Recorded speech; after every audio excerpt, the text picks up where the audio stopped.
कि हम किसानों का कर्ज माफ करेंगे, उसको कर्ज ही न लेना पड़े ऐसी व्यवस्था। शरद पवार जी को और उद्धव ठाकरे जी को पूछना चाहता हूं कि महाराष्ट्र को क्या दिया? 1,91,000 करोड़ रुपया। कितना? 1,91,000 का। जरा जोर से बोलो, कितना? मोदी जी ने 14 से 23 9 साल में 1,91,000 करोड़ की जगह उससे 4 गुना 7,15,890 करोड़ रुपया देने का काम। इसके साथ साथ 8 लाख करोड़ के और प्रोजेक्ट दिए।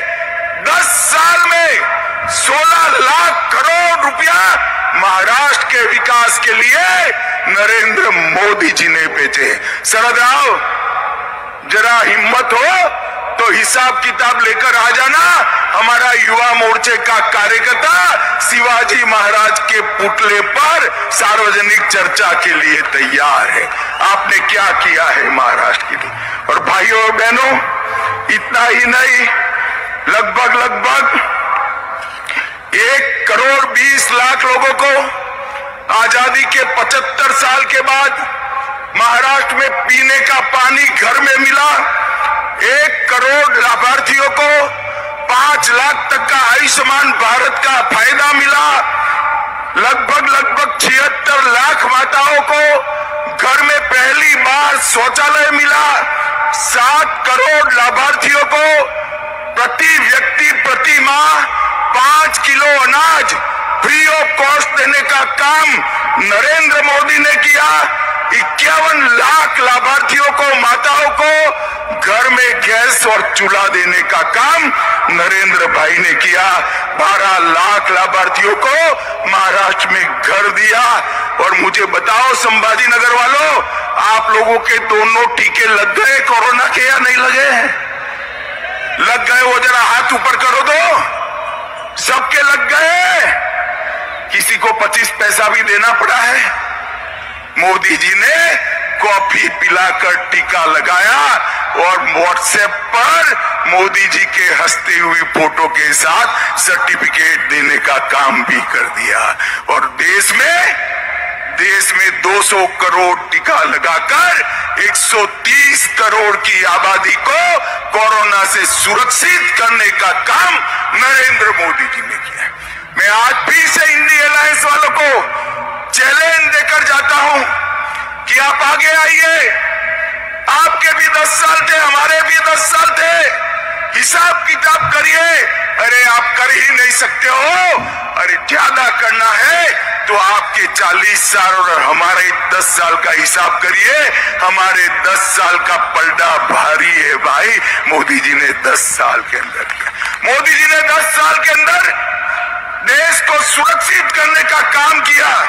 मोदी जी ने सर्जिकल स्ट्राइक और एयर स्ट्राइक कर पाकिस्तान के घर में घुसकर आतंकवादियों का सफाया करने का काम नरेंद्र मोदी जी ने किया।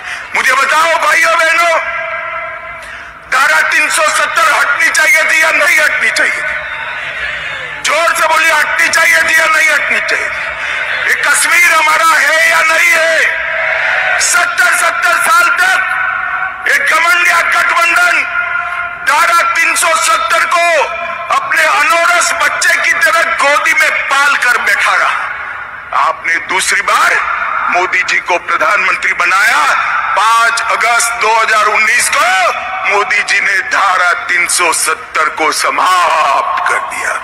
और जब मैं बिल लेकर पार्लियामेंट में खड़ा हुआ, ये राहुल बाबा, जानते हो ना राहुल बाबा को, वो कहते हैं मत हटाओ मत हटाओ। मैंने कहा भाई क्यों ना हटाए? तो उन्होंने कहा कश्मीर में खून की नदियां भी बह जाए। अरे राहुल बाबा, 5 साल हो गए, खून की नदियां छोड़ो, कंकड़ चलाने की किसी की हिम्मत नहीं है। कंकड़ चलाने मोदी जी ने हमारे कश्मीर को हमेशा के लिए भारत के साथ जोड़ने का काम किया। मोदी जी ने 550 साल से करोड़ों देशभक्त, करोड़ों राम भक्त दुनिया भर में फैले हुए सभी लोग चाहते थे कि अयोध्या में राम मंदिर बने। आप भी चाहते थे या नहीं चाहते थे भाई? जोर से बोलो, चाहते थे या नहीं चाहते? एक कांग्रेस पार्टी ने 70 साल तक रामलल्ला को टेंट में बिठाकर रखा, 70 साल तक राम जन्मभूमि के केस को अटका कर, लटका कर, भटका कर रखा। मोदी जी को दूसरी बार आपने प्रधानमंत्री बनाया, भूमि पूजन भी हो गया और प्राण प्रतिष्ठा हो गई और आज रामलल्ला भव्य घर में विराजी। माताओं, भाइयों, बहनों, मैं संभाजी नगर में हूं। इस औरंगजेब ने काशी विश्वनाथ को तोड़ा था, सालों तक किसी ने सूद नहीं ली। मोदी जी ने भव्य काशी विश्वनाथ का कॉरिडोर बनाकर इतने सालों से हुआ अपमान का बदला लेने का काम देश के नेता